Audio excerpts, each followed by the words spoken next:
भारत के पड़ोसी देश म्यांमार में भीषण भूकंप से बड़े पैमाने पर जनहानि की आशंका है। इसके अलावा थाईलैंड में भी इमारतें भरभरा कर गिर गईं और बड़ी संख्या में लोग मलबे में दब गए। अब तक मिली जानकारी के मुताबिक कुल 20 से ज्यादा लोग मारे गए। हालांकि यह केवल सरकारी आंकड़ा है, लेकिन जो सोशल मीडिया से रिपोर्ट्स आ रही है उनकी माने तो कम से कम हजारों लोग इस घटना में मारे जा चुके हैं, जिनकी तलाश के लिए अभियान भी चलाया जा रहा है। म्यांमार में भारतीय समयानुसार 11:52 सुबह पर पहला जलजला आया और फिर 12 बजे के बाद दूसरा झटका लगा।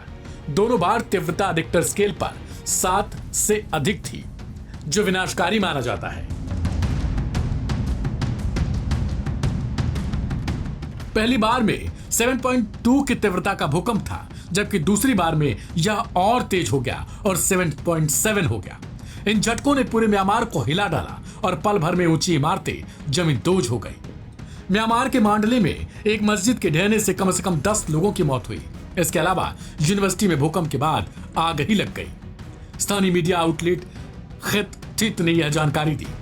अमेरिकी भूवैज्ञानिक सर्वेक्षण ने बताया कि म्यांमार की सागाइन से 16 किलोमीटर उत्तर पश्चिम में आए इस भूकंप की तीव्रता रिक्टर पैमाने पर 7.7 आंकी गई। भूकंप का केंद्र 22.01 डिग्री उत्तरी अक्षांश और 95.92 डिग्री पूर्वी देशांतर पर सतह से 10 किलोमीटर की गहराई में था। भूकंप के कारण मांडले पैलेस के किले समेत कुछ इमारतों को काफी नुकसान हुआ।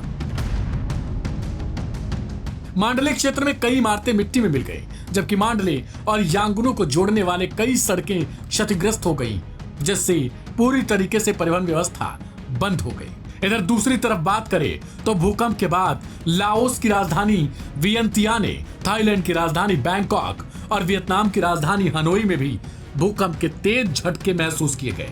थाईलैंड के प्रधानमंत्री शिनावात्रा ने भूकंप के बाद बैंकॉक में आपातकाल की घोषणा कर दी। थाईलैंड की राजधानी में निर्माणाधीन 30 मंजिला इमारत पानी की तरह गिरी, जिससे एक व्यक्ति की मौत हो गई और 43 अन्य लोग लापता हो गए।